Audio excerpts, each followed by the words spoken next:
কাছেই 24 ঘন্টা তিনি কিন্তু সময় দিতেন। তা একদিন বলছেন তাকে, সেটা বিধির মধ্যে পড়ে বলে আলোচনা করে তাকে মানে সকলকে জানাচ্ছেন পরম দয়াল। বলছেন, প্রফুল্ল, তুই যে আমার কাছে থাকিস তা কি তুই যাজন করিস? তখন বলছে, হ্যাঁ ঠাকুর, আমি আপনার কাছে থাকি, আপনার কাজে ব্যস্ত, আমি কখন কিভাবে করবো ঠিক সময়টা হয়ে ওঠে না। তা বলছে, তাহলে বিধিটা গোলমাল হচ্ছে না, যাজনটা তো হচ্ছে না, যে কি করে করা যায়?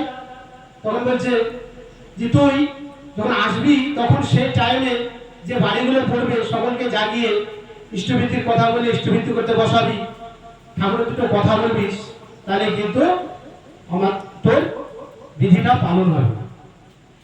এরকম ভাবে যদি আমরা সকল বিধি তিনি যা বলেছেন তা যদি পালন করি, তাহলে কিন্তু আমাদের সব পূজা অর্চনা, যাগ যজ্ঞ উপাস যা কিছু আছে সব পূর্ণতা লাভ করবে। আর তা যদি আমরা না করি, পুরুষোত্তম যা নিয়ে আসেন তা যদি আমরা না করি, তাহলে আমরা নিজেরাই বঞ্চিত হব। তার কারণ দেখা দেখি করতে গিয়ে দেখা যাবে যে যেভাবে করণীয় বা করতে হয় সেটাও বিধান দেওয়া থাকবে না, ভুলবশত ভুল করে থাকবো। তাই পুরুষোত্তম যখন এসেছেন তখন বিনা দ্বিধায় বিনা আপত্তিতে তিনি যা নিয়ে এসেছেন তা যদি আমরা মেনে চলি, তাহলে কিন্তু সবই খুশি হবে।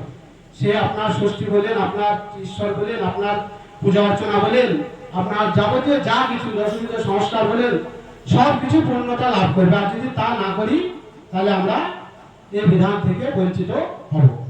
এই বলে আমি আমার কথাগুলো শেষ করলাম। জয় গুরু।